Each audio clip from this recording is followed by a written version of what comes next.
Becky Rubright, and I'm running for Tampa Mayor in 2015. And you prefer to go by Becky? I do prefer to go by Becky. All right. Well, then let's get started. Tell us why you're running. Why am I running? It's an excellent question. It grew out of political conversations I've been having with a good friend of mine who is much more activist-oriented than I am. I have a profession that I love, and I love it the most because I get to directly help people every day with their actual lives. What do you do? I'm an acupuncturist. I've had a small business in my own clinic since 2002, and yeah, I love it. I love it. But I had participated with Occupy, but I'd also become very disillusioned in the process with protests and asking power for justice, because I've come to believe that they don't actually care. Our institutions of government are corrupted and compromised to the point by financial interests that they've lost focused on the idea of serving the people. And I mean that in both a national and a local scale. I think Bob Buckhorn is indicative of the kinds of money and politic culture that sees the only way of serving people as land development and tax incentives for corporations, as opposed to actually serving the people, the needs of the people in the community. When that becomes true, the people just become the economy, and that's not justice. So when you combine that idea with the fact that I learned he's running unopposed, that's not democracy.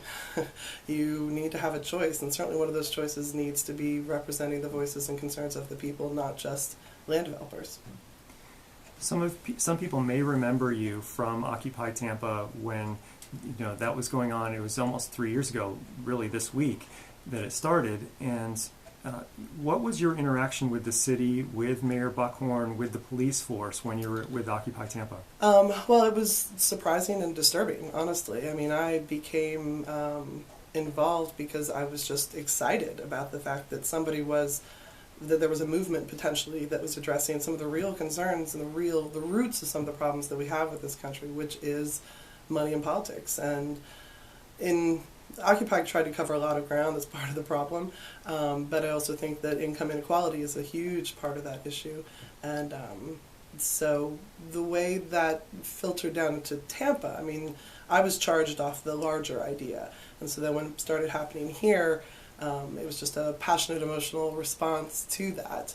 And then it was quite disturbing to see that, all these ideas that we hold about our democracy in terms of freedom of speech, freedom of assembly, are simply just ideas. They're not actually allowed to be in practice anymore. And so some of the interactions that we had with the cops were genuinely terrible and genuinely antagonistic.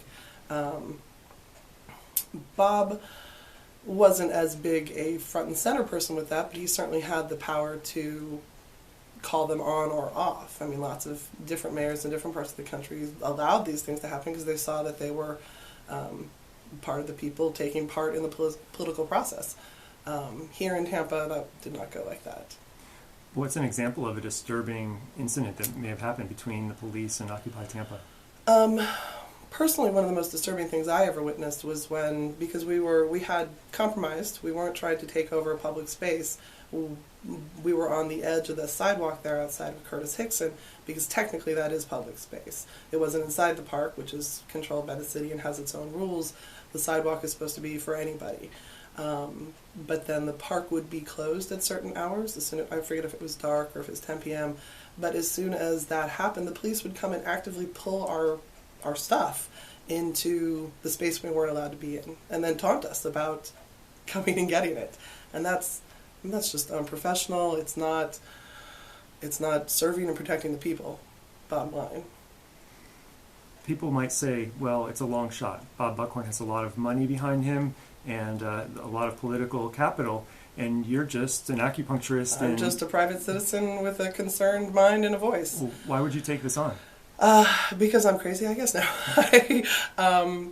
Because I think it's important. I think that I'm uniquely suited in the sense that I work for myself, and so that I have the freedom to do this without repercussions from my corporate overlords. And I get to make my own schedule and time, and I believe I have, over the course of 12 years of doing business and living and being an active part of the community here, I have a certain level of respect and integrity. If you know me, then you know I'm not trying to harm anybody.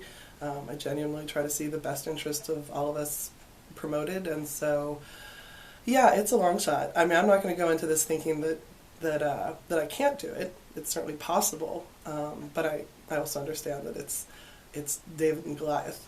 That's for sure.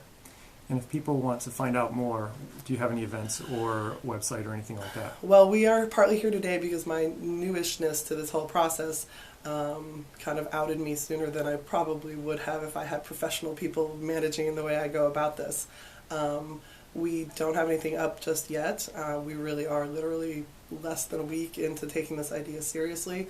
We have an upcoming meeting that I'm not going to broadcast just because it's already big enough, which is nice to have that much community support, but we're still in the organizing process for sure. Thanks so much. My pleasure. Thank you.